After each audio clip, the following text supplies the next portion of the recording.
For many years, University of Maryland students have had to take a bus in order to get on the DC Metro. But with construction on the Purple Line breaking ground in 2015 and the project finished by 2020, students, faculty, and staff should have a much easier way to get to and from campus. Well, the Purple Line is, it's a very ambitious project, and potentially, has region-wide implications. And in this region, we already have 106 miles of heavy rail, that's all built out in a series of radial lines, that serve these important corridors. But what we don't have is a really easy way to get across the counties without going down to the districts. So the idea of suburb-to-suburb travel is a new one for the region, and one that the existing Metro Rail system, and even the bus system, doesn't really deal with very well.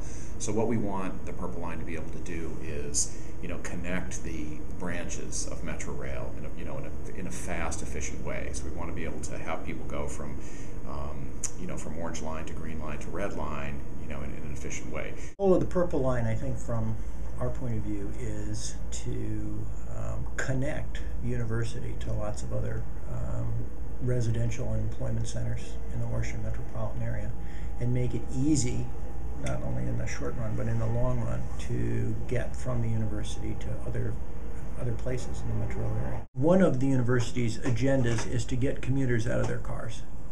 And what we want to do is make that happen in a multimodal approach, it's called, which means we want to give folks who are currently driving their car other options like light rail, buses, carpooling, etc. It's very important to the college itself because it connects Montgomery County and Prince George's County, and it brings like the university to as part of both. So it's real important to the future.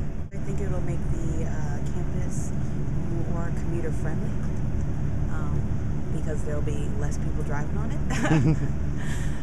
But I am a little bit concerned about it being an above ground rail, which at first my understanding was that it was going to be underground, but I've just recently learned that it's going to be above ground, so a little bit concerned about how that'll impact.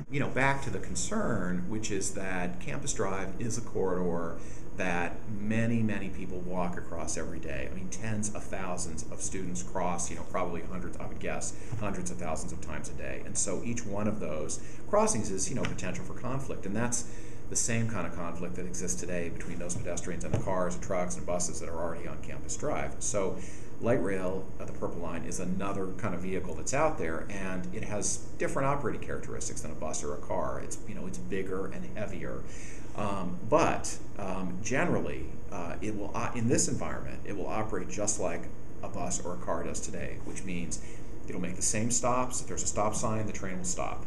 It will limit the speed to 15 miles an hour, which is actually below the set speed limit for Campus Drive, to make sure that at no time that train is going quickly through there.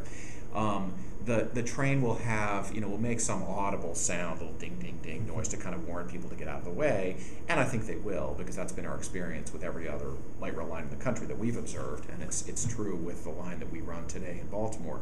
But if someone doesn't get out of the way, if they step in front of it either on purpose or by accident, that train has a series of mechanisms that can bring it to a stop just as fast as a bus or a car.